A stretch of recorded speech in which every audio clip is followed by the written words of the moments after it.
على نبينا ومولانا محمد وعلى آله وأصحابه ومن تبعه إلى يوم الدين. أشهد أن لا إله إلا الله وحده لا شريك له وأشهد أن محمدا عبده ورسوله.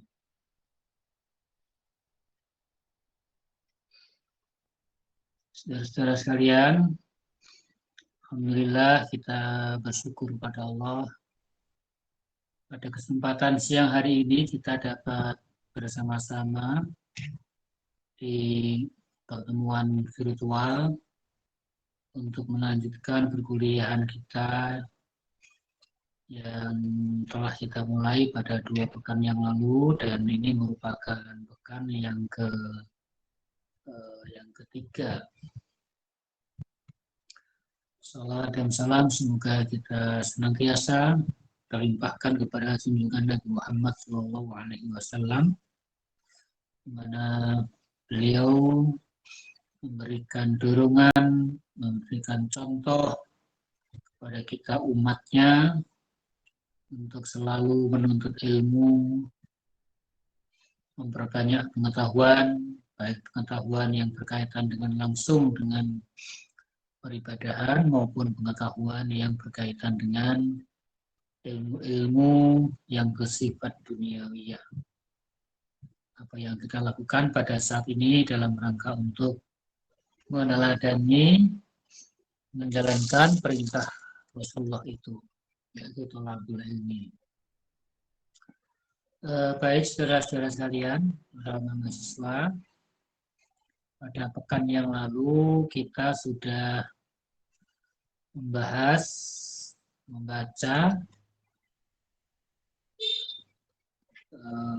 materi yang pertama, ya, yaitu tentang akal dan wahyu di dalam Islam. Nah, pada hari ini kita akan melanjutkan materi yang kedua, yaitu kedudukan akal dan wahyu di dalam Islam. Pada pekan yang lalu harusnya presentasi kelompok yang pertama, ya, yaitu tentang pengertian akal dan wahyu. Tapi pada pekan yang lalu kita berhalangan hadir untuk tatap muka seperti ini. Maka pada hari ini sedikit saya akan mereview materi yang lalu supaya nanti materi yang hari ini dapat bersambung, gitu ya. Untuk kelas B, apakah kemarin sudah dibagi kelompok-kelompok gitu ya, materi pertama siapa, kedua siapa? Kalau pertama sudah ya kemarin, ya. Yang kedua dan seterusnya sudah ada kelompok belum?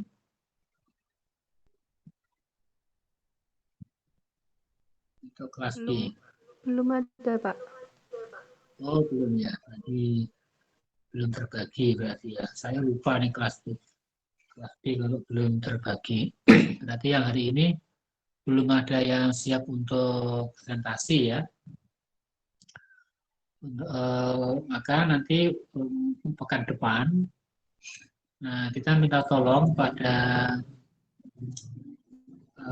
PJ Makul ini untuk membagi kelompok teman-temannya yang belum presentasi, dibagi menjadi 11 kelompok, ya. Dibagi menjadi 11 kelompok dari teman yang belum presentasi. Nah, bisa satu kelompok bisa 3 orang, bisa juga 4 orang, ya, atau 2 orang. Tapi kalau misalnya kalau bisa ya 3 semua, kalau 4 semua. Tapi kalau nggak bisa ya ada yang 3, ada yang 4, gitu ya. Antara 3 dan 4. Ya. Kalau 3 kali 10 kan 30. 3 kali 11 33. Masih ada sisa berapa? Mungkin sebagian 4 ya. Nanti tolong untuk dibagi materi besok berarti materi yang ketiga. Materi yang ketiga berarti kelompok, ya anggap aja kelompok 3 itulah ya. Nah, materi 3 siapa anggotanya nanti dibagikan, ini tolong begitu kemudian diinformasikan kepada saya. Tidak harus urut absen ya, tidak harus urut juga boleh, enggak juga boleh. Nah, yang penting ada pembagian kelompok untuk. Nah, materinya sebagaimana sudah kita unggah di psikologi, yaitu bab 1 sampai bab yang ke-7. Kemudian nanti dibuat PowerPoint gitu ya. Buat PowerPoint.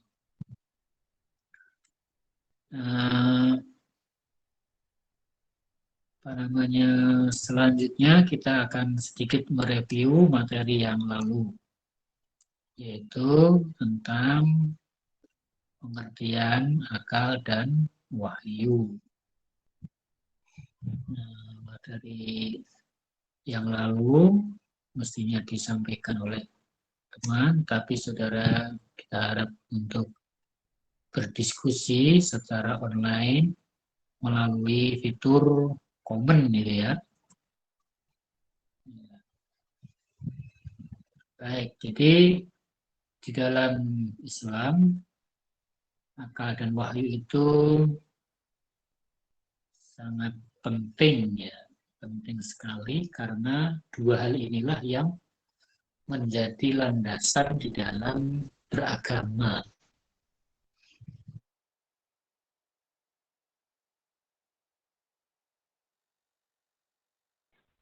Wahyu dan sunnah makbulah. Untuk memahami wahyu maka harus dengan akal yang sehat. Dan wahyu itu perintah-perintahnya, larangan-larangannya diperuntukkan bagi orang yang berakal. Kalau tidak berakal, ya tidak tidak terkena perintah-perintah dan juga larangan-larangan.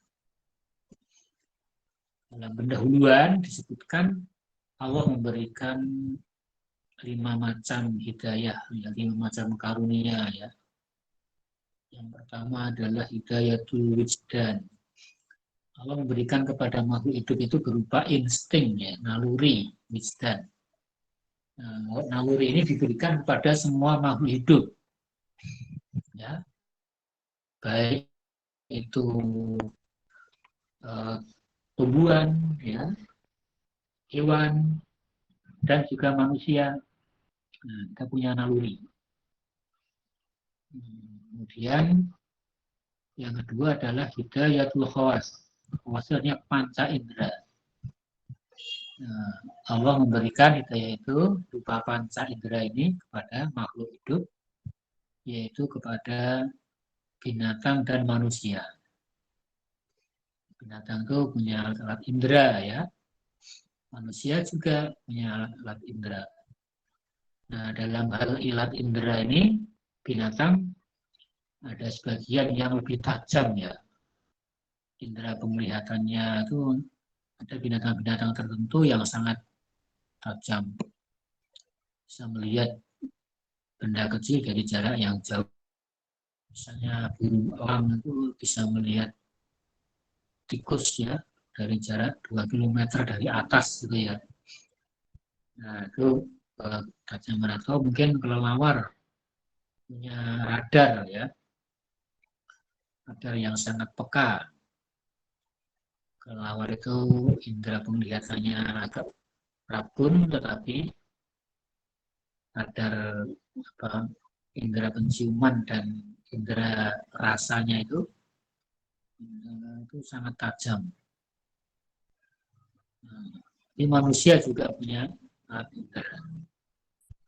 Yang ketiga adalah hidayatul akal. Nah, akal ini hanya diberikan kepada manusia. Bukan pada manusia. Binatang itu tidak diberi akal. Kalaupun diberi akal mungkin sangat rendah, ya, sangat kecil. lebih dominan adalah naluri dan indera binatang. Dan yang keempat, hidayatuddin atau hidayatul wahyu. Petunjuk berupa wahyu. Itu hanya diberikan kepada manusia. Yang kelima, hidayatul maunah, hidayatul taufik. Itu artinya pertolongan Allah diberikan kepada manusia. Ada 5 hidayah, ya, yang 5 itu diberikan kepada makhluk Allah, yang 5-limanya kepada manusia, ya. Tapi kepada binatang itu hanya 2, kepada tumbuhan itu hanya 1. Akal itu dalam pengertian yang secara bahasa bisa berarti berpikir, ya, merenung, memahami, mengilmui, ya, kemudian ya, fahima, tafakkaro, mengingat, ya, itu sinonim dari akal. Maka akal itu merupakan potensi yang ada dalam diri manusia yang dapat digunakan untuk menyelesaikan masalah-masalah hidupnya, untuk mengembangkan dirinya, ya, itu dengan akal. Karena dalam Al-Quran kata akal itu semuanya dalam bentuk kata kerja, ya. Dalam bentuk kata kerja, akola. Kemudian wahyu, ya, kalau wahyu itu secara bahasa itu artinya bisikan, ya, kecepatan, rahasia, gitu, ya. Nah, itu berarti kata wahyu. Dalam Al-Quran kata wahyu ini ada beberapa pengertian, ya. Ada pengertian dalam arti kitab suci, dalam arti hikmah, dalam arti insting, dalam arti ilham.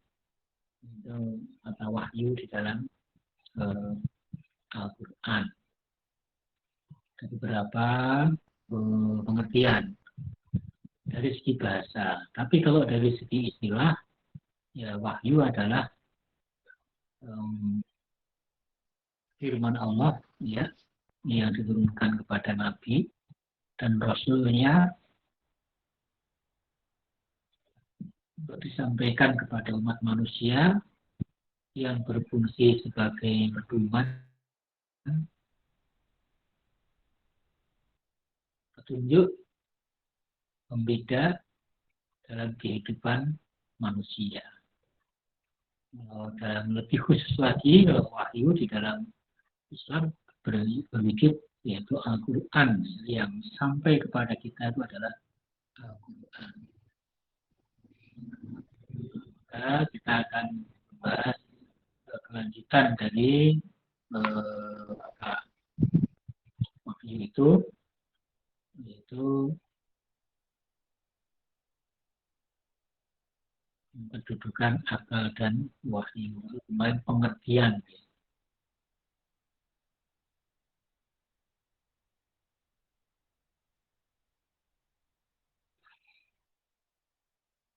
Pengertian akal dan wahyu. Secara terminologis, wahyu itu firman Allah yang diberikan kepada para rasulnya yang digunakan sebagai pendidik hidup manusia. Pun ada 5 pengertian, ya. Kalau dilihat dari kata dan konteks ayat. Baik, itu review untuk materi kita yang lalu, ya. Kemudian kita akan melanjutkan materi bab yang kedua, ya. Bab yang kedua adalah tentang kedudukan akal dan wahyu di dalam Islam. Ini sudah coba saya unggah di psikologi untuk materi yang kedua ini, ya. Nanti teman-teman bisa mengunduh dalam format PPT. Kalau yang format PDF-nya sudah ada untuk semua ya, yaitu bab yang kedua. Sekarang kedudukan akal dan wahyu. Di dalam Islam, akal dan wahyu itu menempati posisi yang sangat sentral, sangat pokok. Ada beberapa keadaan yang kaum muslim itu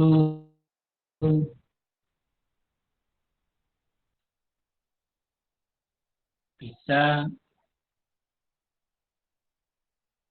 meninggalkan atau wajib melaksanakan perintah-perintah Allah yang disebabkan oleh karena akalnya.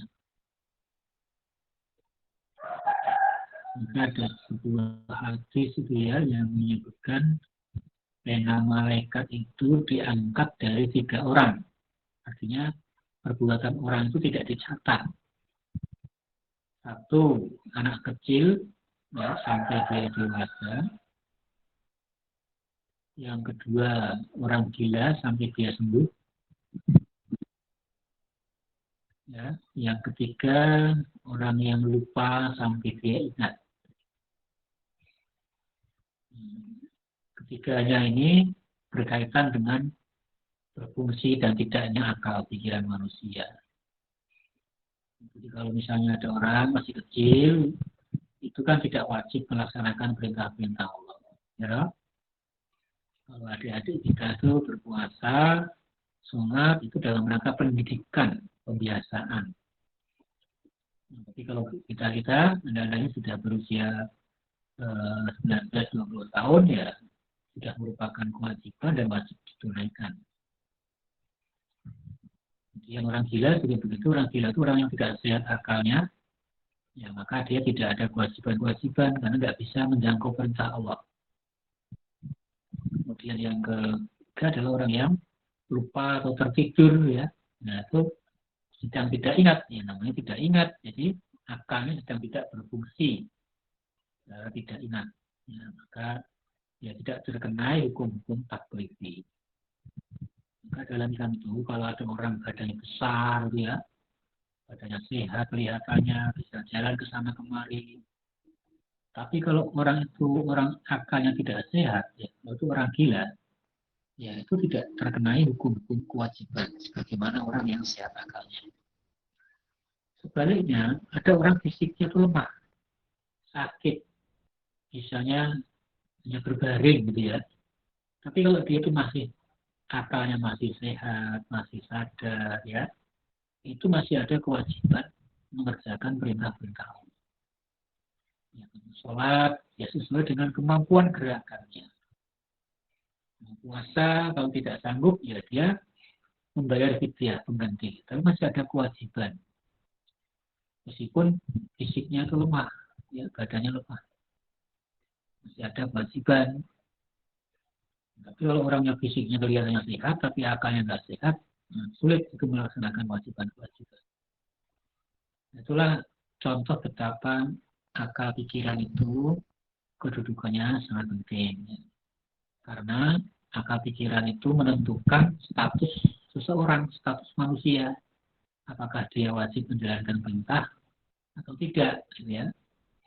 Bahkan perintah-perintah dalam Islam itu diperuntukkan bagi orang-orang yang akil balik, ya, orang yang berakal. Itu saudara sekalian mengenai pentingnya akal pikiran manusia. Nah, selanjutnya di situ ada pembahasan ya, beberapa poin yang penting. Coba akan saya share screen ya, pakai HP ini. Semoga nanti bisa muncul di monitor saudara. Coba akan saya buka Sugi.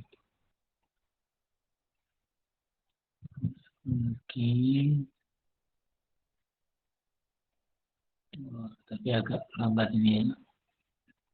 putar-putarnya agak mantap. Kalau di psikologi, kalau Anda membuka psikologi, nah sudah ada materi berdua ya, yang saya buat itu dalam format PDF, ya format PDF itu dari PowerPoint. Ini bisa, mudah-mudahan nanti bisa kita keluarkan. Oke, pertemuan yang ketiga, materi yang kedua.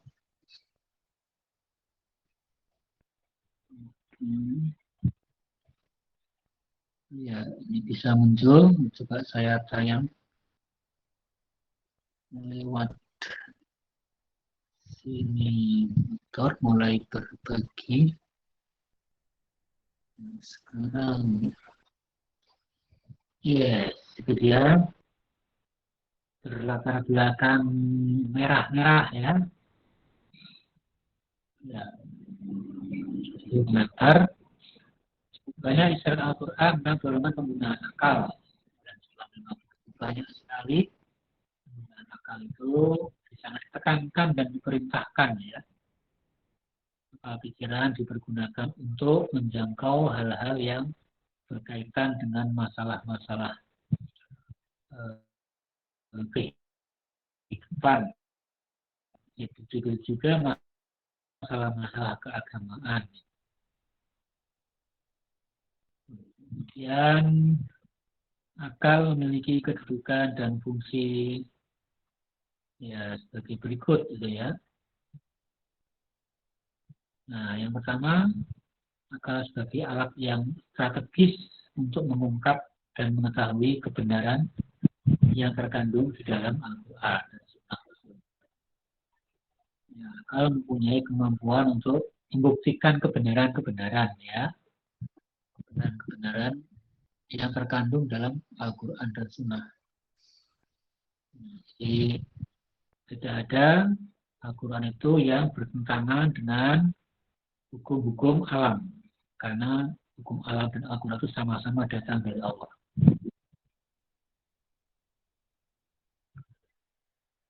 Bisa mengungkap kebenaran-kebenaran Al-Quran. Misalnya bisa juga berupa isyarat-isyarat, gitu ya. Dalam Al-Quran disebutkan orang yang mendaki ke langit semakin tinggi itu akan semakin sesak. Nah, ya. Jadi semakin tinggi orang ke langit itu semakin sesak napasnya. Ka'annama yas'adu bis sama. Seperti orang yang mendaki ke langit itu dadanya sesak. Nah, mengapa demikian? Nah, itulah ilmu pengetahuan akal pikiran manusia nanti bisa mengungkapkan. Yang kedua, akal merupakan potensi dan modal yang melekat pada diri manusia. Ya, potensi yang melekat pada diri manusia untuk mengetahui tujuan-tujuan dari Al-Quran dan As-Sunnah. Yang ketiga, akal berfungsi sebagai alat yang dapat menangkap pesan-pesan dan semangat Al-Quran dan Sunnah. Kemudian yang keempat, akal juga berfungsi menjabarkan pesan-pesan Al-Quran dan Sunnah. Menjabarkan dan Al-Quran Sunnah itu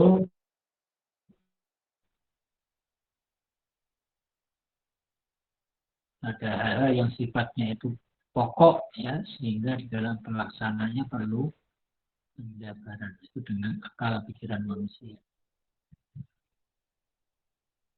Kemudian yang berikutnya fungsi dan kedudukan wahyu dalam memahami Islam.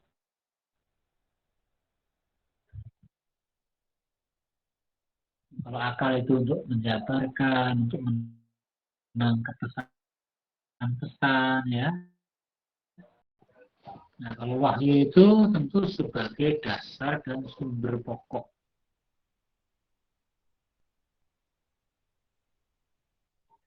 ajaran Islam. Ajaran Islam itu bermula dari wahyu ya, yang dipahami oleh akal pikiran manusia. Ya, Al-Quran dan Sunnah itu perlu dipahami oleh manusia dengan apa? Dengan akal pikiran. Maka wahyu itu sebagai dasar dan sumber. Dasar itu artinya tempat berpijak, ya sumber itu yang menjadi rujukan. Yang kedua, wahyu sebagai landasan etika. Ya, wahyu sebagai landasan etika. Etika bagi siapa? Etika bagi manusia yang memahami realitas dengan akalnya. Nah, itu dengan harus berada dalam koridor atau dalam pantauan wahyu sebagai landasan etika, landasan etik. Maka benar dan salah itu ya, baik dan buruk itu harus dirujukkan kepada wahyu Al-Quran dan Sunnah. Karena kalau akal manusia itu kalau tidak dipandu dengan wahyu, akal itu bisa menjatuhkan martabat manusia. Ya, akal itu, manusia itu bisa jatuh dengan akalnya kalau tidak dipandu oleh, tidak dilandasi oleh wahyu. Itulah maka penting sekali akal dan wahyu itu. Wahyu sebagai landasan, sementara akal sebagai alat untuk menggali pesan-pesan yang ada dalam wahyu. Bagaimana sifat kebenaran akal? Kalau akal tentu kebenarannya itu bersifat tentatif, ya, tidak pasti, ya, temporal, relatif. Ya. Karena akal manusia itu kan ilmu sebenarnya. Tapi kalau wahyu tentu sifat kebenarannya adalah mutlak. Sifat kebenaran wahyu itu mutlak. Al-Quran itu ya itu yang ada pada kita, tinggal kita memahaminya. Al-Qurannya tetap, pemahamannya barangkali yang nanti bisa berubah. Pemahaman itu bisa berubah sesuai dengan kondisi, tempat, dan zaman. Misalnya perintah sholat, misalnya ya. Ya, sholat itu tentu kalau dalam situasi normal dilakukan secara berjamaah, barisnya rapat, ya lurus, ya. Tapi dalam kondisi tertentu, situasi tidak normal, ya bisa juga sholat dilakukan dengan berjarak atau sholatnya di rumah.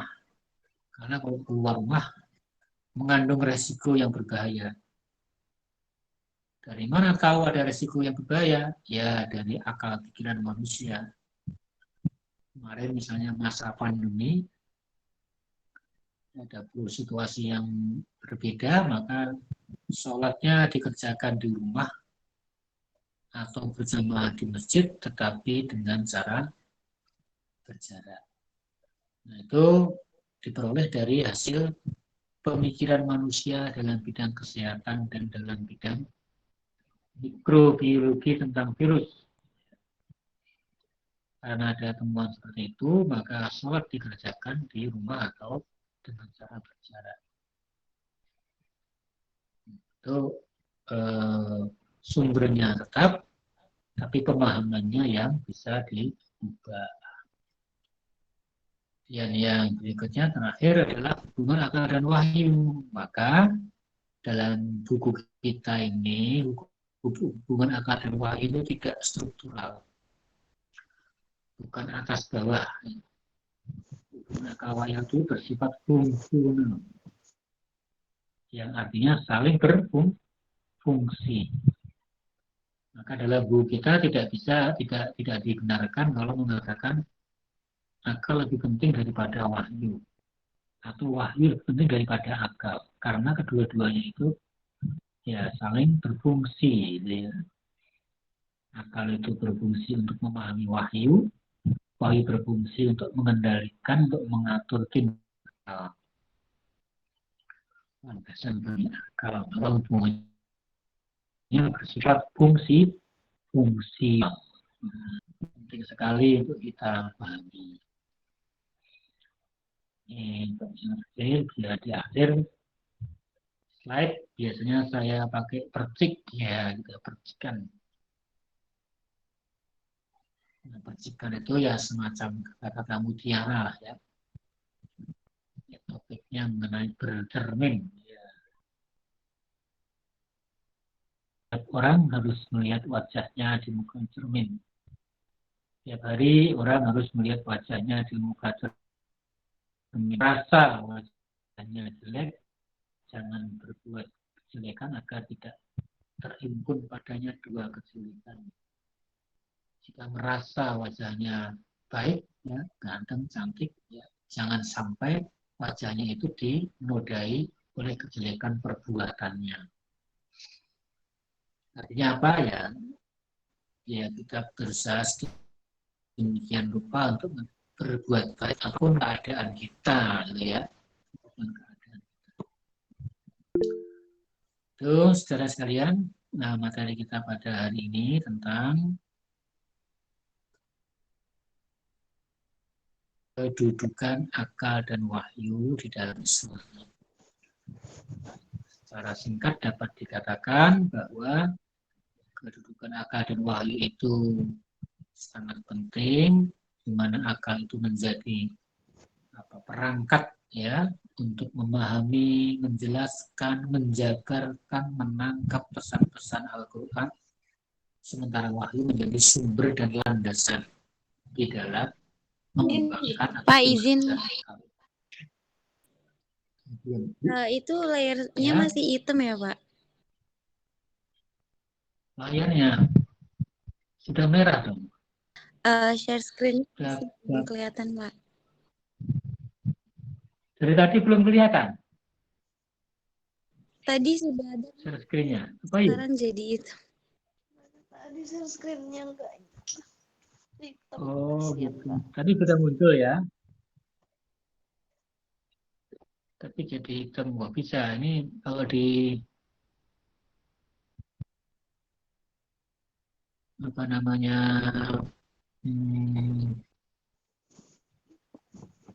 coba kita ulang. Bagikan layar sekarang.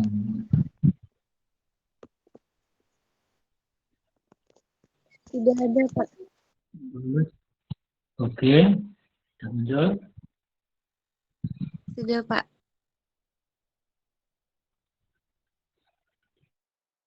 Ya, itu simpulannya. Kemudian fungsi hubungan antara akal dan wahyu itu bersifat fungsional karena kedua-duanya saling berfungsi satu dengan yang lain ketika manusia itu akan memahami dan menjalankan kehidupan berdasarkan wahyu atau perintah-perintah yang ada dalam. Oke, saya kira itu untuk hari ini. Silakan kalau ada pertanyaan. Kita buka dulu diskusi pada siang hari ini. Belum saya absen ya. Tidak sampai jam 2 karena tadi saya di rumah dan nanti saya memeriksakan istri ke rumah sakit. Ternyata disuruh langsung opnam gitu ya. Nanti belum siap untuk opnam tapi saya pulang dulu untuk mengajar dan nanti akan kembali ke sakit. Silakan kalau ada pertanyaan.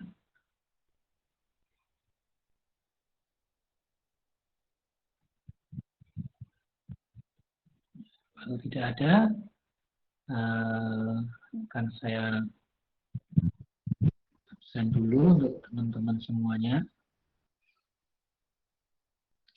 Nanti pertemuan kita akan kita tutup dengan membaca surat Al-Alaq ya. Nanti lupa mestinya dibaca pada awal pertemuan. Tapi nanti sebelum kita tutup dengan surah Al-Alaq yang Iqra bismi rabbikal ladzi khalaq. Baik, kita absen dulu. Yang saya panggil mohon untuk menunjukkan diri. Ya. Ini bisa kita tutup dulu. Saya akan absen di psikologi. Langsung nanti biar tersetting di sana. Mulai dari Selvi Al-Hanjuni Asri. Selvi Al-Hani. Selvi hadir. Berikutnya Mbak Ripka Florentina Wilke. Hadir Bapak. Halo Mbak Ripka. Ini benar kelas B ya? Kelas B Bapak. Iya betul. Nilan Dwi Winanti. Mbak Nilan. Katanya Mbak Milan udah pindah ke kelas A, Pak. Oh, pindah kelas. Nah, baik. Ya, kan saya error. Berikutnya Bintang Wahyu Ramadan. 71. Bintang Wahyu Ramadan. Devika Putri Maharani. Bintang hadir ya? Hadir. Hadir, Pak, hadir. Devika Putri. Hadir Pak. Hadir. Rafika Sakina Putri. 76. Hadir, Pak. Hadir, Pak.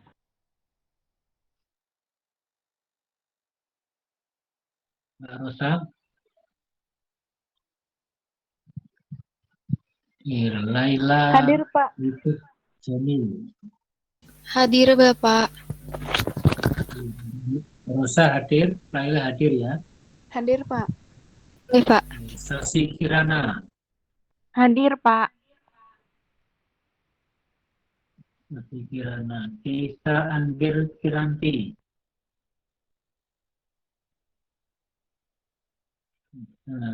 Hanabila Rawdatul Jannah. Hadir, Pak. Hafid Taqiyuddin Amrullah. Hadir, Pak.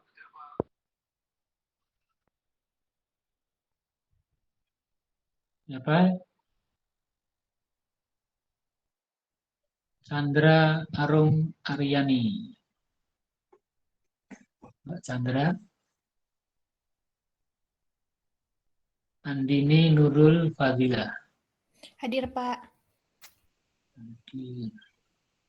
Cindy Hasna Fatihah. Hadir, Pak. Mahdi Ramadhani Idris. Hadir, Pak. Sarah Rizky Amalia.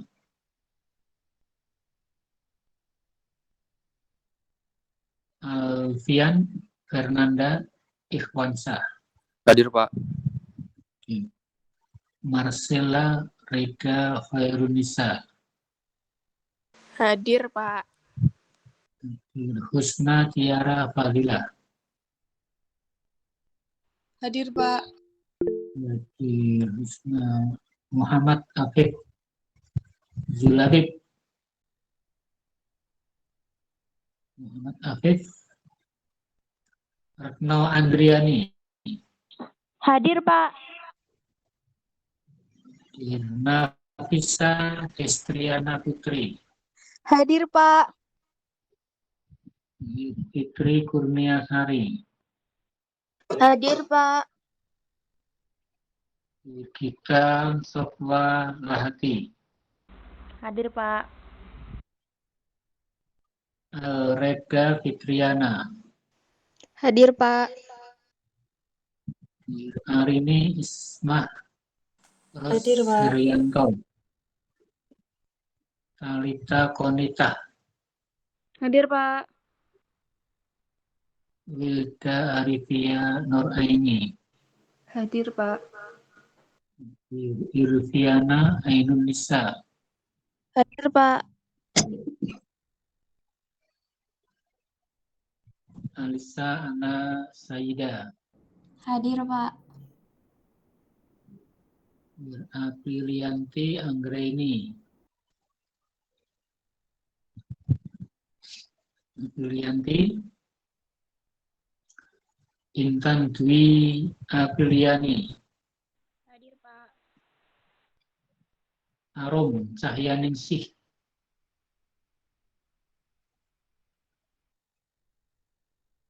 Alfiana Rohali, Hadir, Pak. Mutiara Anissa, Hadir, Pak.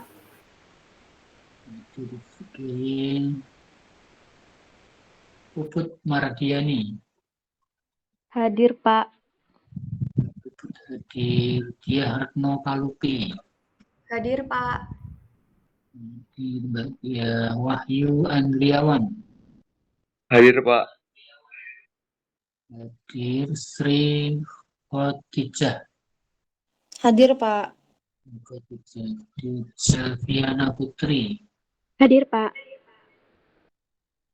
Zainal Mustaqim, Hadir, Pak.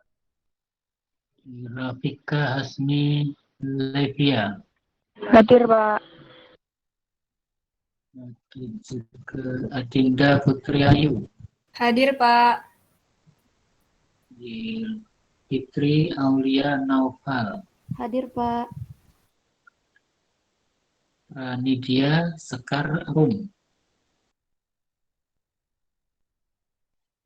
Ranidia Sekar Rum.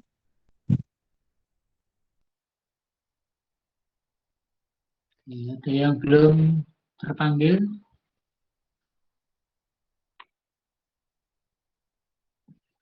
Bapak tadi Intan hadir. Intan berapa namanya? 138. 138. Kita cek dulu. Intan Dwi Abi hadir ya. Bapak, tadi Baik. Aprilianti Anggraini hadir, Bapak. NIM 137. Pilihannya mana dipanggil kok nggak ada tadi? Maaf, Bapak, tadi sinyal saya agak kurang jelas, jadi agak terlewat tadi, Bapak. Waduh. Pasti panggil kelewat ya, oke. Bapak, NIM 95 belum. Siapa? Selvi Alhani. Selvi sudah. Yang saya, Pak. Selvi Alhani Juni, Iya, Pak. Asri. Ya.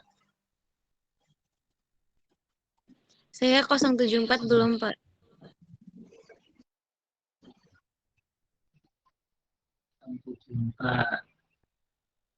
Oke. Bapak, saya 139 hadir, Pak. Siapa namanya? 139. Arum. Arum. Bapak izin, saya dari NIM 094 atas nama Farah Rizka Malia. Sepertinya ada masalah dengan HP saya, Pak. Tadi saya sudah jawab, tapi suaranya tidak masuk. Oke.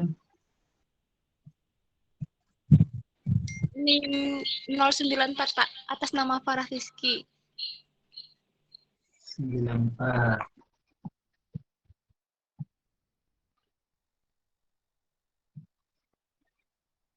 Farah Rizky Amalia. Oke.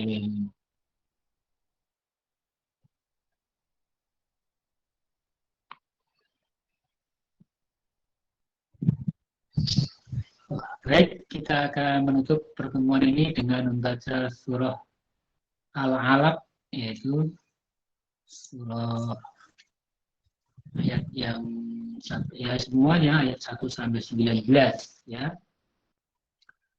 Kita baca bersama-sama. Boleh dinyalakan mic-nya meskipun nanti tidak saling jelas, tapi supaya saling mendengar satu dengan yang lain ya. Mic-nya dinyalakan. Kita mulai dari ta'awud. A'udzu billahi minasy syaithanir rajim. Bismillahirrahmanirrahim. Iqra Bismi Al insana min alaq. Iqra wa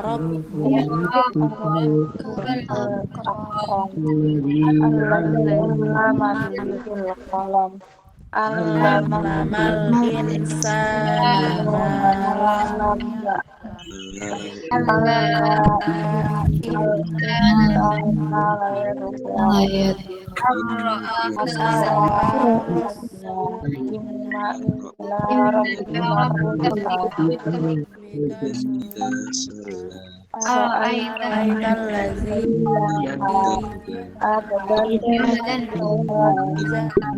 Ara'aita ikana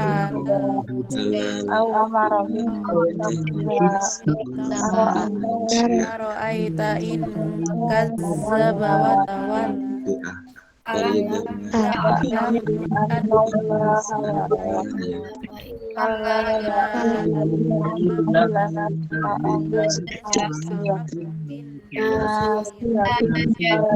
Siatin kazibatin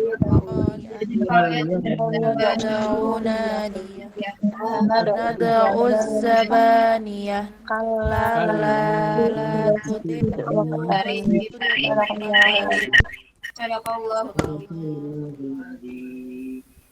Baik, terima kasih atas kehadirannya.